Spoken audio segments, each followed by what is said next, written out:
Welcome back, everybody, to the least successful franchise I've ever done.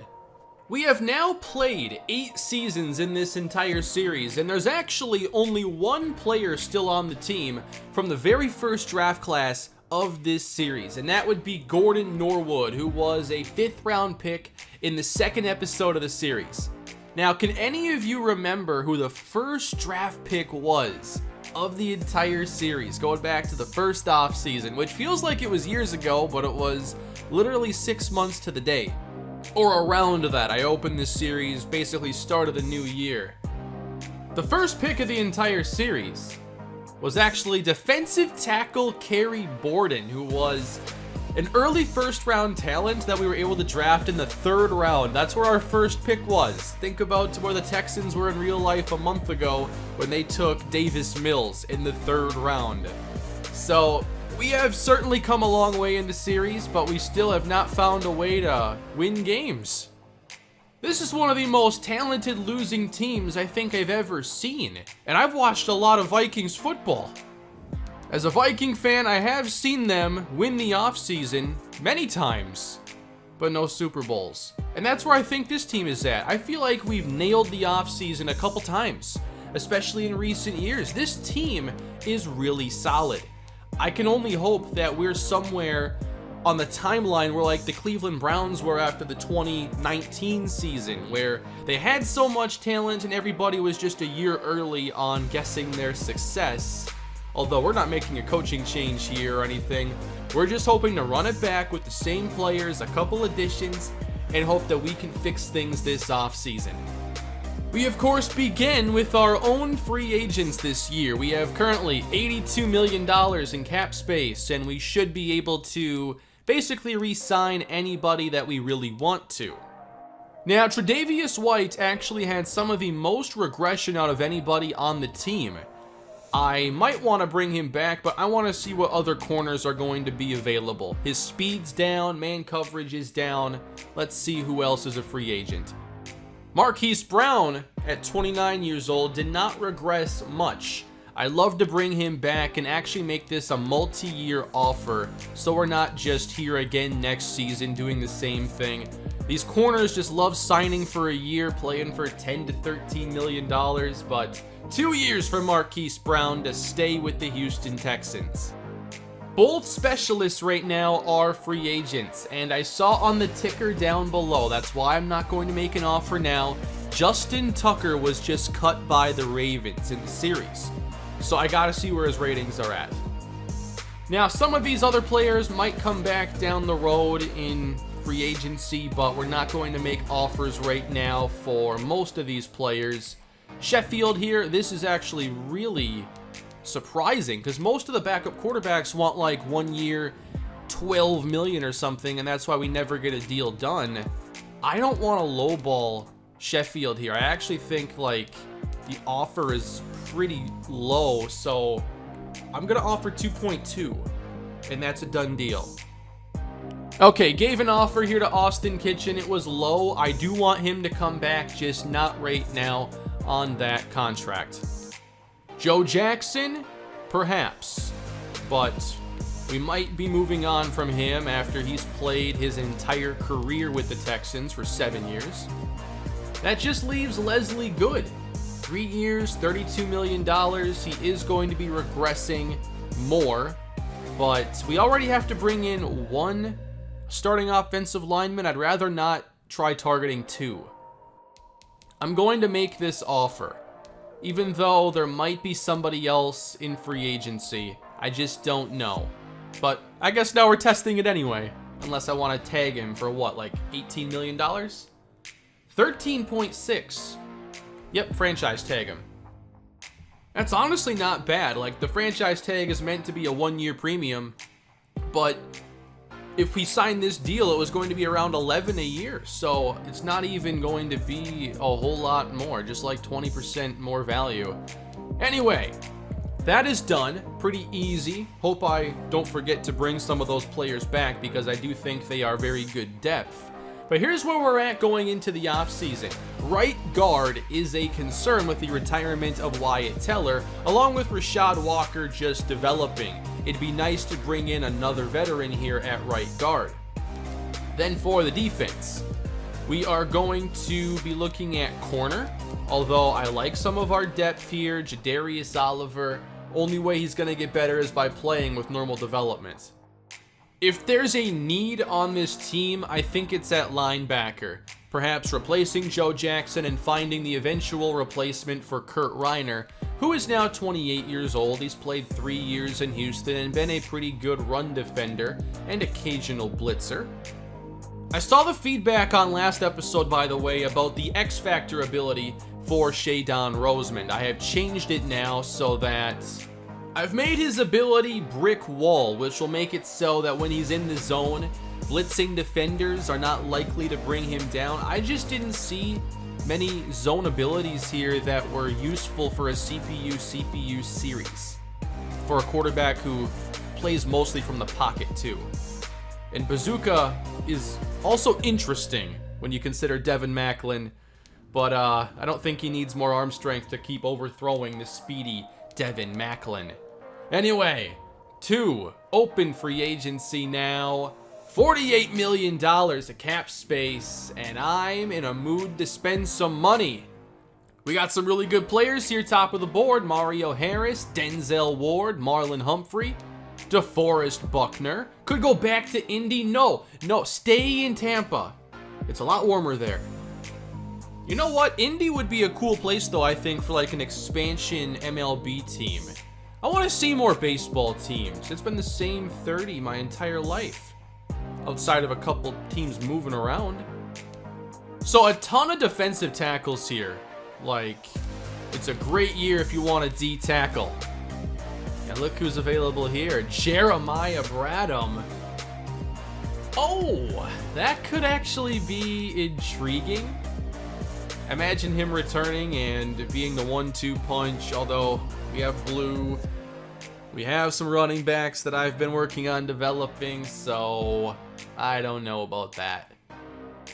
Russell Wilson is still available. I know somebody wanted me to check on what he's done. He won a Super Bowl, I think, with like the Rams, but I'll have to check later on. He's 40 now, still going. James Golden's available as well. We could bring everybody back. Jaquaylin Pearson, he was part of the very first draft class in the series. Not ours, but he was in the class.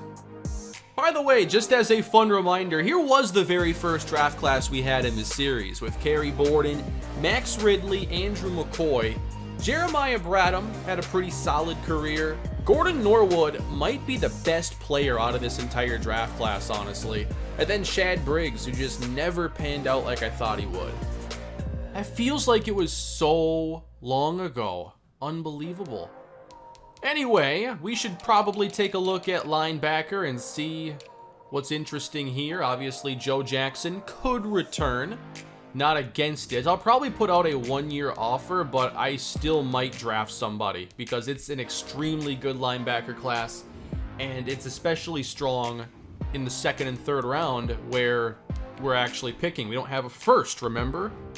So if we want to add another veteran corner, there is Tre'Davious White, Marlon Humphrey, which 21 teams are interested, or Denzel Ward, and apparently nobody's interested. I don't know why, but I am very interested in adding Denzel Ward to the team. $17 million? Sure. Rodrigo Blankenship is rated the best kicker in free agency. He has 80 accuracy, 71 awareness. Younghoe Koo has 85 accuracy with 68 awareness. I might scout the kickers, but it seems there's never like an elite kicking prospect. I had to scroll so far to find Austin Kitchen. Yes, I definitely want him to come back for a while. And I will make this offer right around $8 million as like a number 4 receiver. Tight end is a little bit interesting too. A lot of teams like Darren Waller. There's also David Bush, and nobody's looking at him right now, but he's got really good speed, route running, and catching. Waller, Probably going to be better, yes. That would be fun to bring in Darren Waller. Let's not forget about the offensive line now, and there are some options. Again, I would like to bring in a veteran. I hope Braden Smith goes far away from Indy. But Elton Jenkins could be a really good addition for us and just fill in for Wyatt Teller. Take over that spot. You really can't go wrong with the ratings here. I need to make sure that we get Jenkins. And that's going to use up a lot of our remaining cap space, which doesn't make going after Darren Waller all that feasible. We have to pick our spots. We don't have just all the money in the world here. So corner, guard, so we're not downgrading at those spots this year, and then make some fixes in the draft. Now, there's probably just something in the game where it's like our punters in Super Sim are just not performing that well, or maybe it's even the gameplay, because there are certainly some really bad punts that we will watch in the actual games.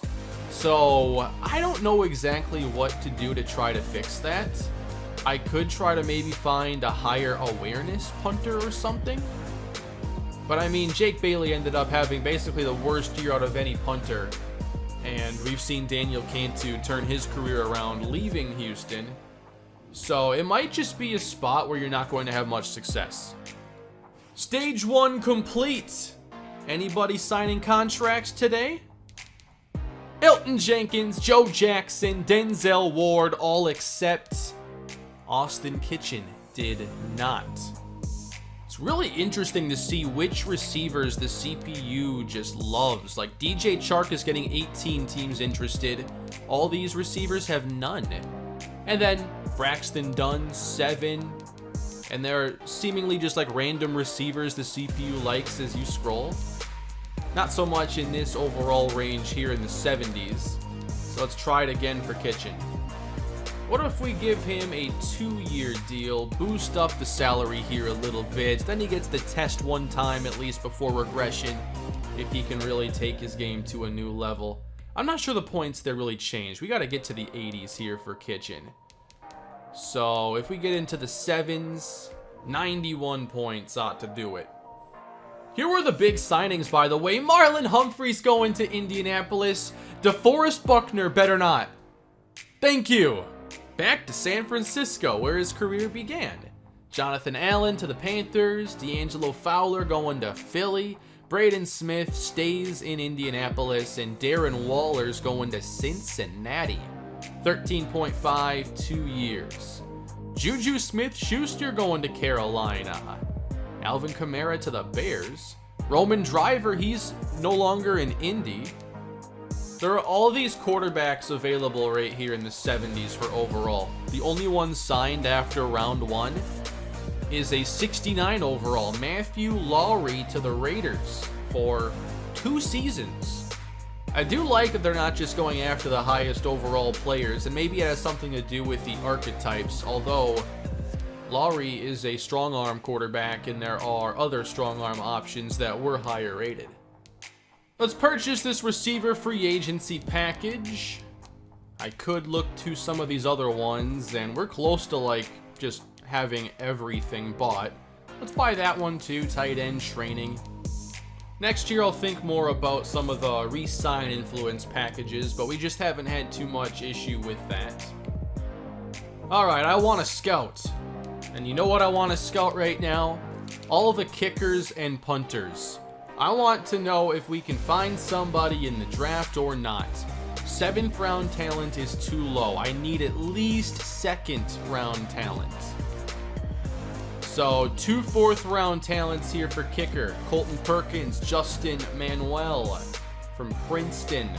F awareness, C accuracy, C plus accuracy, D awareness. Early 4, mid 4, so the game will say Perkins is the best kicker in the class. I'm not sure it's good enough though. And now I'm going to scout all the punters. Brandon Tennant is the best, an early 5th round punter. I am really excited to check out where the quarterbacks go. I'm not going to scout them. We're going to find out their ratings later, but there are so many 1st round options. I guess I scouted Doug Ward because he was close to wherever I started scouting, I guess. But Cortez Ashmore, 6'1 combine, 4'6", 240, really good 3-cone. Can't wait to see where he ends up. Hopefully not in our division or anything. Then you got all these really good running backs as well this season. I've scouted a lot of them. You never know in the second or third round what I could be interested in here for drafting. Reggie Spruce, 4th rounder. I mean, with a couple standout skills like that, you never know. There are so many good running backs. Braxton Whitaker. Hey, we watch preseason games now in this series. I can actually like draft some of these late players and then watch them play and get all hyped up in the preseason streams. That stage is complete. Does Austin Kitchen come back to Houston? Yes, Austin Kitchen does return. But now we have to pick up a 5th-year option here potentially. It's Allen Beverly. Beverly's coming off a bit of a down season, but we're going to pick this up. And we're going to hope that he can really have a breakout season, and we'll have that option picked up. It's going to be very, very expensive for that 5th year, and let's go check out the numbers. $14.4 million. It's actually not a major raise from where his contract was because it was already huge. He was drafted, obviously, number 2 overall, and those early picks do make pretty good money. Perhaps you noticed when like Leonard Fournette went, I think it was number 4 overall a few years ago. He was immediately a top 5 paid running back per year, and same with Saquon Barkley. Oh, we're not done. It wasn't just Beverly that year. We also drafted Tevin Tyson. I'm not sure. I think Tyson's been decent, but does he seem like the type of player we're going to end up re-signing? Still, we can probably pick up the contract just because he's not like, you know, a player you cut or actively try to replace. He's just kind of a slightly above average starting safety to me. Not necessarily somebody who's going to play here for 2-3 contracts. So we'll see if we end up keeping him for the entire duration here. Wrapping up the scouting here, Danny Arrington, a very intriguing 3rd rounder out of Lehigh. Definitely fast enough, great size, A- spec catch. We could use some more developmental receivers. I would also like to know who the fastest receivers are because Macklin's regressing now, and his regression this year was actually quite a bit. So having that next deep threat might be nice. Let's scout Luke Butler. He ran low 4.3s, early 3rd talent. Earl Owens, very nice value late. He's 24, so definitely older, not the best for developing, but he can play. I really need to find somebody who is like 21 or 22 that can develop for a while the other players get older. This is definitely a long-term outlook. Wow, I've never seen a deep threat receiver that ran a 4.69. Kareem Buckner might be a better fit at tight end, especially with that 7.05 3-cone. Let's scout him. Undrafted talent, apparently. But at tight end, maybe? So the fastest receiver is also the number 1 ranked receiver, Britton Ford. He is definitely being taken before our first pick. I have found so many potential mid-round receivers. We're taking 1 or 2. We have enough picks here to take multiple selections at receiver and see if anybody can pan out.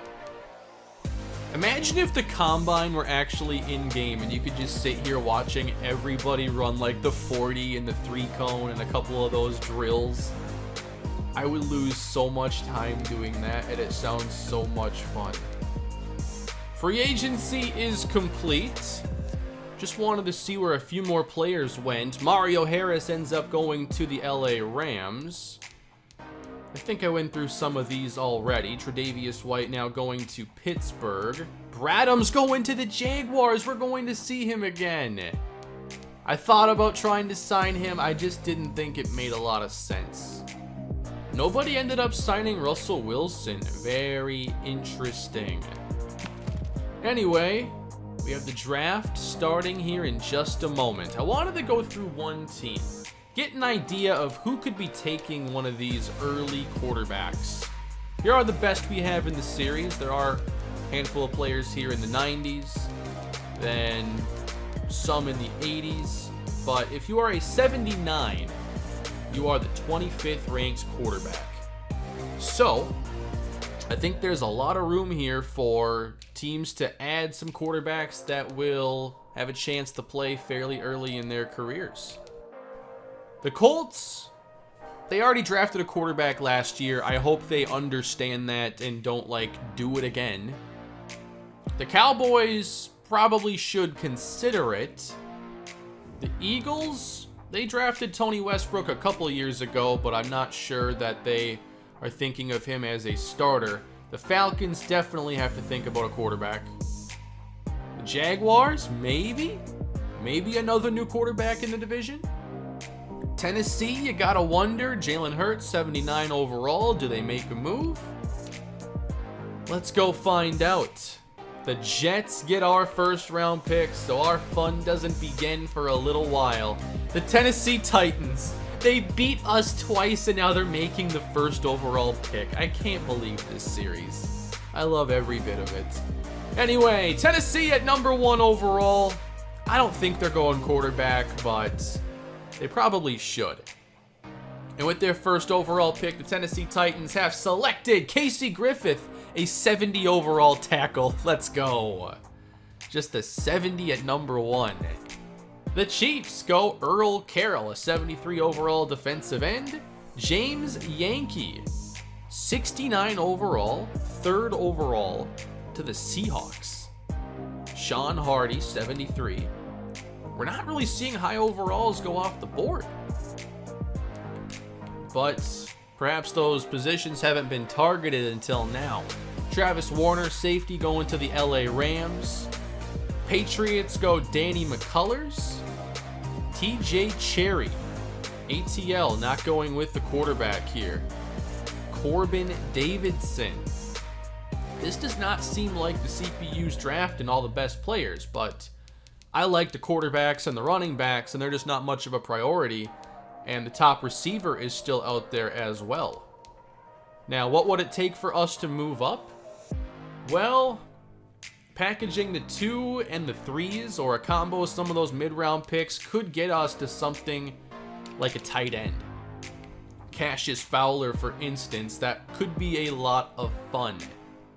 We have to set our goals for today. I think maybe an offensive lineman to work on developing, because now we have 2 older starters on the right side of our line. So that would make some sense. You know, Gordon Ramsay could come in and cook up something, I think, for the offensive line room. D-line depth, don't want to sleep on that. Sidney Sullivan could be a target.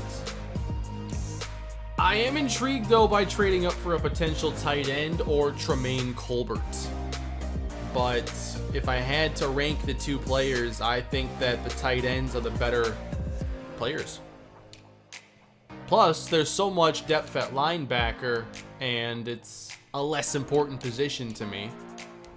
Corner, we added depth last year. Can't see us doing anything in this class. And then safety depth. I mean, if I'm not really committed to Tevin Tyson long-term, then I should probably look at some developmental options there.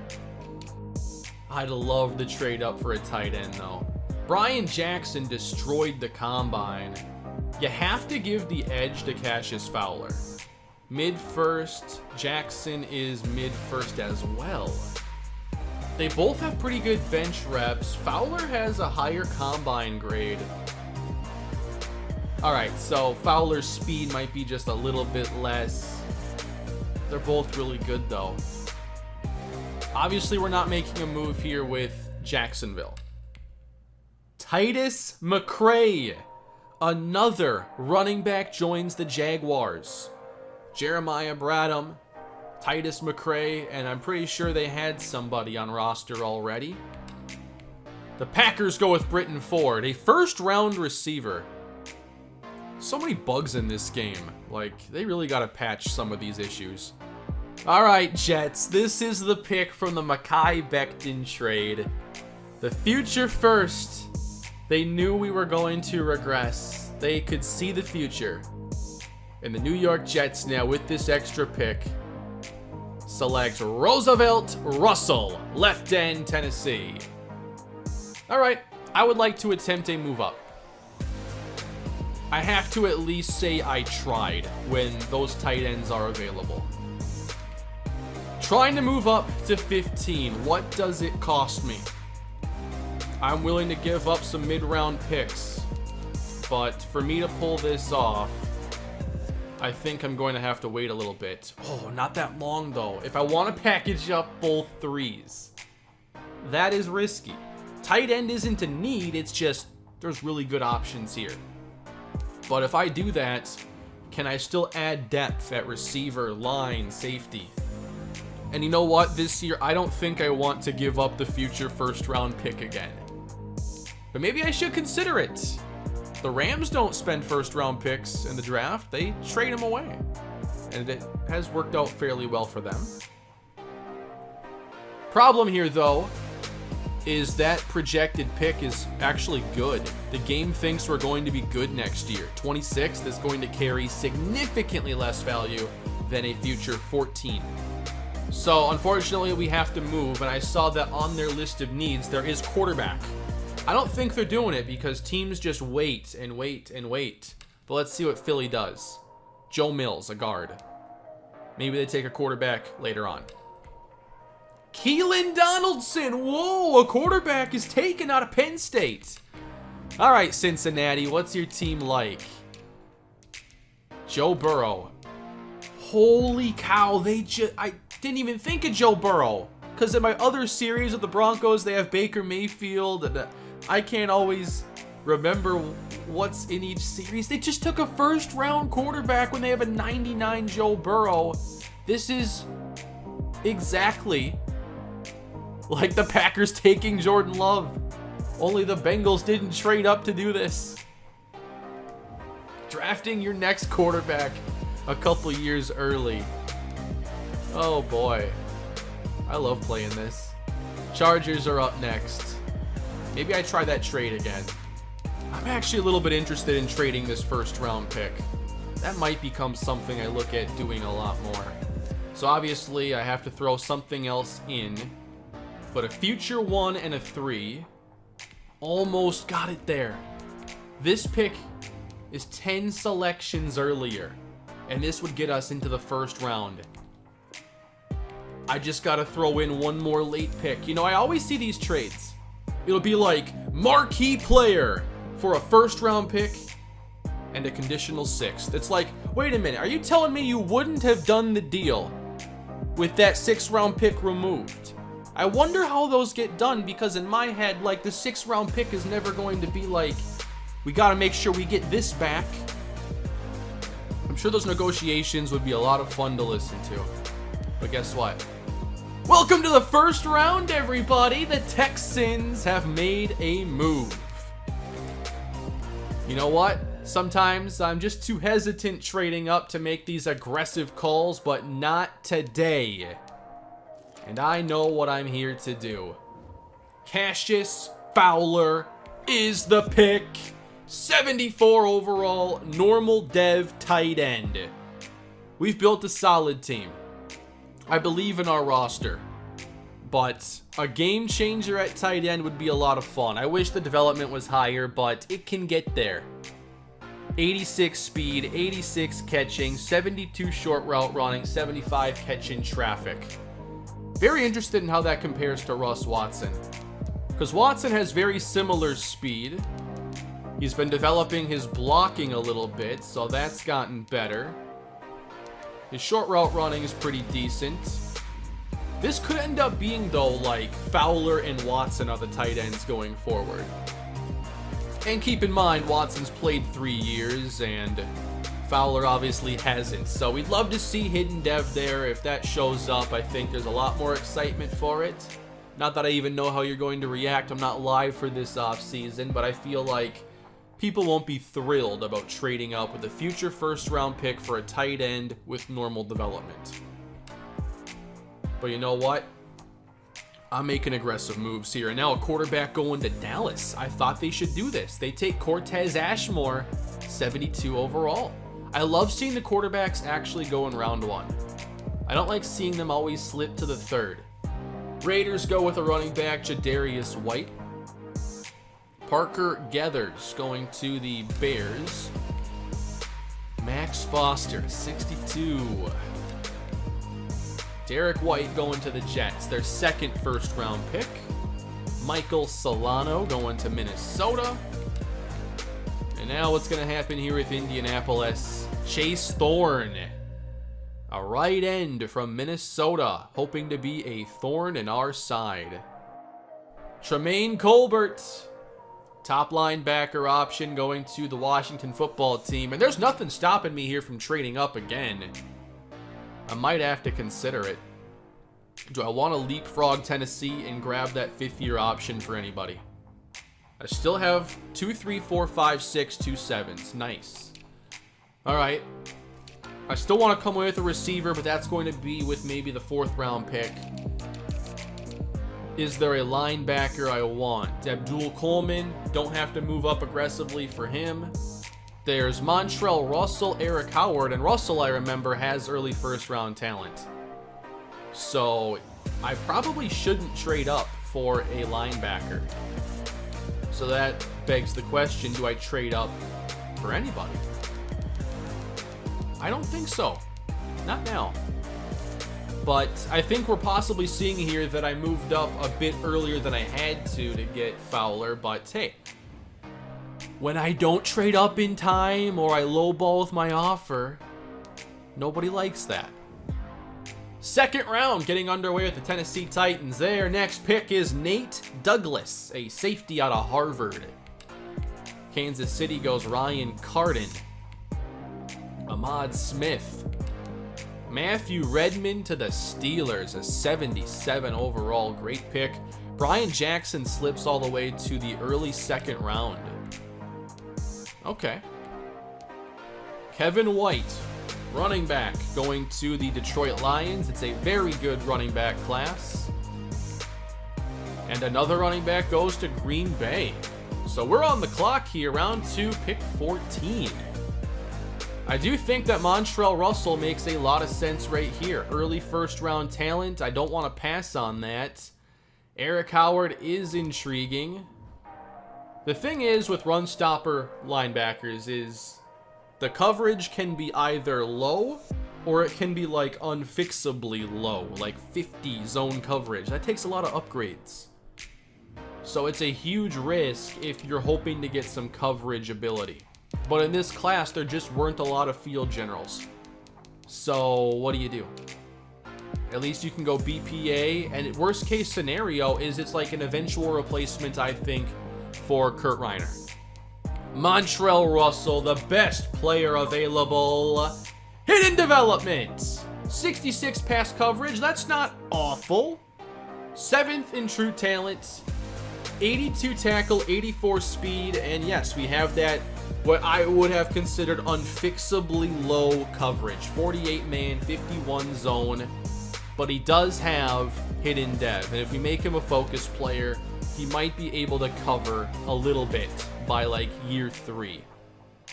But here is basically the Joe Jackson replacement, and maybe eventually Kurt Reiner's replacement with future starting potential. Eric Howard goes the very next pick, so I timed this up perfectly for when to take a linebacker. He probably could have gone right there, and now Sutton's off the board, so that was the start of a run. Still waiting to see when a couple of those quarterbacks go, but 3rd round is usually when any value at quarterback is off the board. Indianapolis takes a wide receiver to replace Roman Driver. Joey Parham. And on to the 3rd round we go. Quarterback Doug Ward going to Tennessee. 75 overall. That might be the new quarterback of the Tennessee Titans, maybe as soon as next season. We've seen Jalen Hurts play here for a long time in the series. We're going to see soon with the Colts, their new quarterback, Mitchell Holiday. I don't know when, though, because Mentor does have a morale boost. I don't know if they're considering that with the depth chart. They probably are, while it's active at least. So a 2 overall lead over Mitchell Holiday. And then with the other team in division, the Jaguars, they have Gardner Minshew, who's getting older. Getting to our pick here soon, Brandon Wall off the board. Another solid quarterback going to the Seahawks. A quarterback going to Pittsburgh as well. This is a big class here for the future of this series. So many future starting quarterbacks. Not looking to make any moves here. We are on the clock in the 3rd round.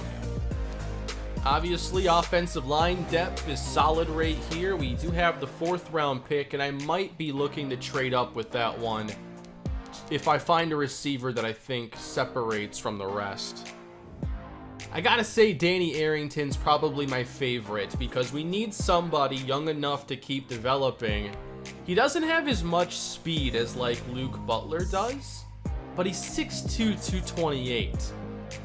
So that's going to basically cancel out the speed in my eyes. Plus, the best combine.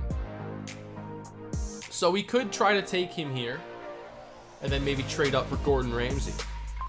I like that plan. Danny Arrington is the selection.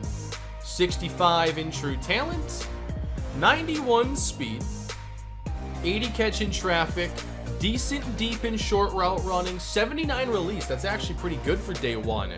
When I check out the ratings at the end of this, that's probably going to be a top 3 release. Maybe even the best. Alright, Bengals are looking for some offensive linemen. I would like to look at trading up then. 4 and the 5. That gets us close. If I throw in pick 217, still not there. So if I want to move up for Gordon Ramsay, it might take a little bit of simulating here. I went with the receiver first, though, because I just think there's more upside in hitting on that pick than there is hitting on a good center that probably doesn't have an easy way of getting on the field soon, unless we move him to guard in like a year. Alright, we're pretty close for this one here. If we toss in 217... we are on the clock now, moving up in the 3rd round with the Las Vegas Raiders. Gordon Ramsay is going to be the selection. Welcome to Houston. 15th in true talent. 86 strength, just enough, I think. 80 pass block. Can develop him into a potential starting interior offensive lineman. I'm really happy with this class so far. I'm really hoping that, we can hit on the tight end, Cassius Fowler, and that proves to be a good selection. We give up another 1st round pick, because now it's me saying I think that pick's going to be very late in the 1st round. And even if it is, we have our quarterback, and we have so much going for us. I think we can afford to take that kind of a risk. But it's also the Texans franchise, and maybe it's just never a good idea to do that. How many running backs do they need? I don't even draft like this. 6th round, what can we do now? We're halfway through the 6th round, and here's the board. I have a few undrafted players that I have interest in. Already taken a wide receiver, already taken a linebacker. I haven't selected a running back or a safety. I never got to finish scouting Rashawn Tyson. He's projected undrafted. His man coverage is a C+. I might take him with the 7th round pick. Let's see if we can just trade out, grab a future pick. Let's see, 2030 is what I need. A 6 and a 7. You know what? I want Indianapolis 5th round pick next season. What'd they trade up for here? Deontay Poole, a 66 overall receiver. That's a really good pick. In the 6th round, to get anybody who has a chance to make a roster is a good pick. Alright, halfway through the 7th, I limit myself to one future trade down per draft, of course. And I think I'd like to select Rashawn Tyson at safety, who is a 68 overall. Could have gone in the 3rd or 4th round. I scouted 1 rating. Don't need the rest. That's a solid way to end the draft. 84 injury, though. That's pretty low. I love seeing all those fullbacks go late. I just wanted to see what the CPU would even do. I had no idea they were willing to select fullbacks in the 7th round.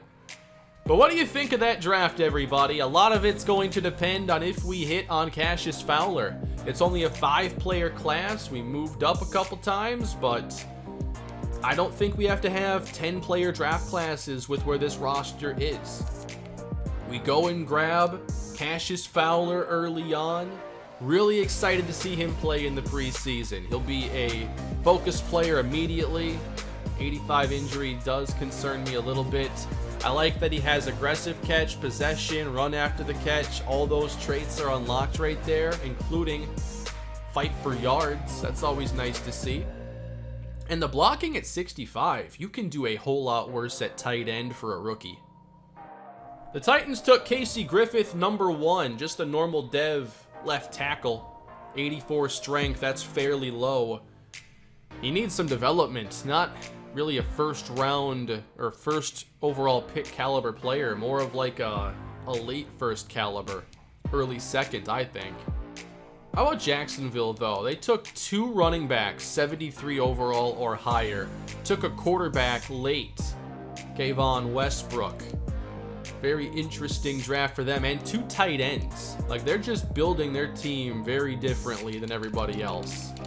I want to check out some of these quarterbacks. Are we going to see a lot of new franchise quarterbacks enter our league? First off, Titus McCray, hidden dev. Not with the best speed, but hidden dev.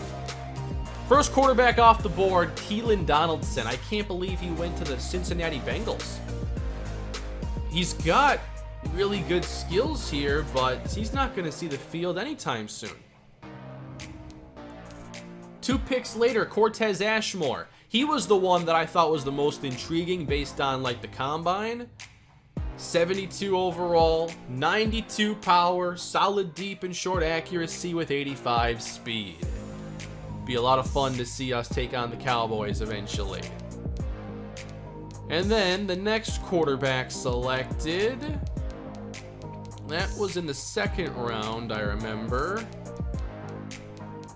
Or was it the 3rd? Here we go, Doug Ward to the Tennessee Titans, hidden development.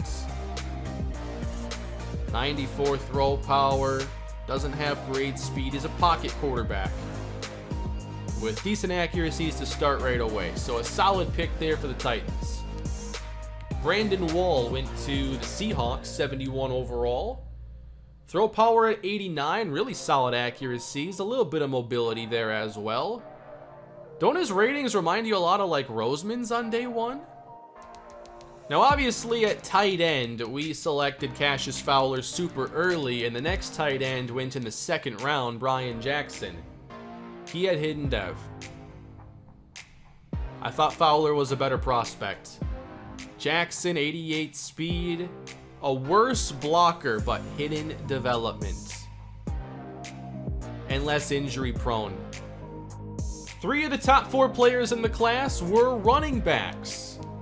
Will be fun to see how many of those players pan out. Let's check for some developments here. We already know McCray had hidden. Matthew Redmond, normal. Kevin White, normal. Morale is already negative, going to Detroit. Jadarius White, he had hidden development. Travis Warner, the first safety, has hidden dev. Rodney Riles, hidden dev. Raiders, nice job early on. Josh Colvin, hidden dev to Green Bay. Did they take a pretty good first round receiver? They took Britton Ford, the first ranked receiver, and he's normal dev out of Alabama. 96 speed. He's the fastest player in the entire class, followed by all of these receivers and a couple players at other positions. Interesting. Best ball carrier vision in the whole class. Quarterback Cortez Ashmore, who has 80 break tackle, and that's third highest in the class. Best hands, Cassius Fowler, 86 catching right away. Catching traffic, 81 for 2 receivers. Spec catch, Timmy Chamberlain. He went pretty early. 24-year-old rookie going to the Chicago Bears. He had the best short route running as well. How about release? Danny Arrington. I said that would be top 3. It's actually number 1. Wow, Doug Ward, best throw power in the whole class going to Tennessee. Best short throw accuracy, Brandon Wall to Seattle. Medium, 83. Again, Brandon Wall, the most accurate quarterback in the whole class. Montrell Russell, 80 block shedding. That is number 1 in this entire class.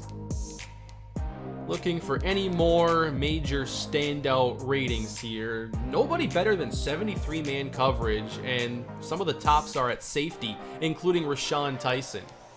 For zone, 76 is the best you're getting right away this year. A lot of those are safeties too. Press coverage, again, safeties. They can play some corner here. What does concern me though is that we drafted a couple of the more injury-prone players in this class. And you never know when that's going to become an issue. But overall, I'd say I'm very happy with that offseason. I think that we have some things to be excited about going into this year.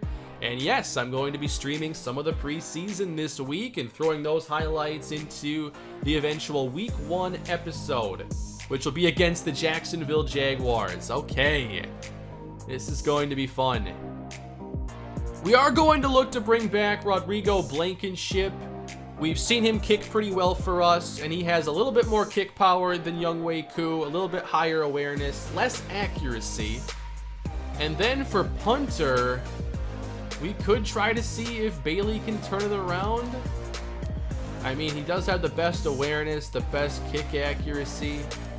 Or we could just try something different with a younger punter. I mean, preseason is the time for experimenting. Wes McKinney, you're getting a shot here in preseason. I had some 7th round interest in Chris Claiborne, so I think at the worst he's going to be somebody for the practice squad. We'll sign him as an undrafted rookie. Ooh, hidden development. We're going to bring in Antonio Werner.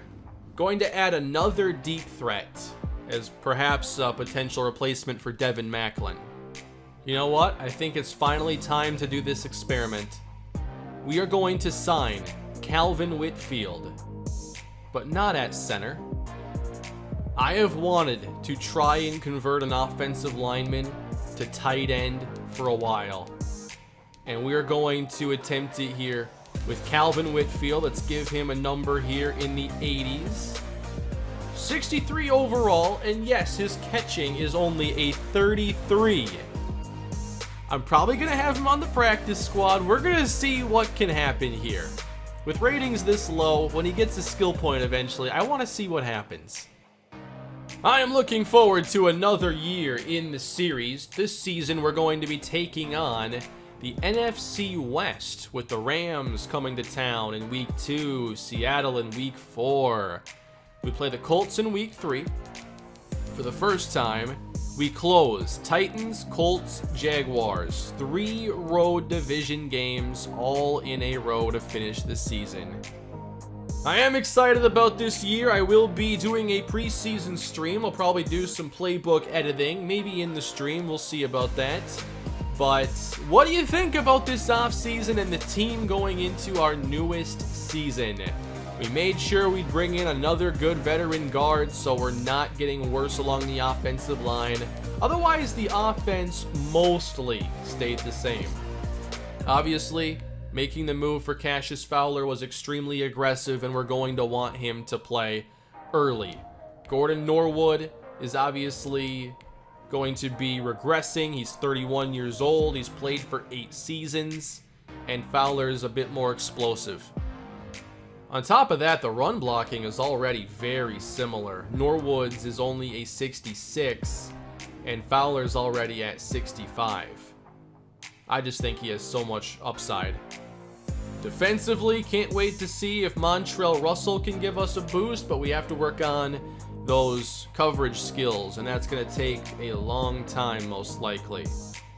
We bring in Denzel Ward to replace Tre'Davious White, and a lot of these young players are just another year better.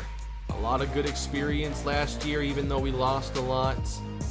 Time to see if this team can get back to the postseason.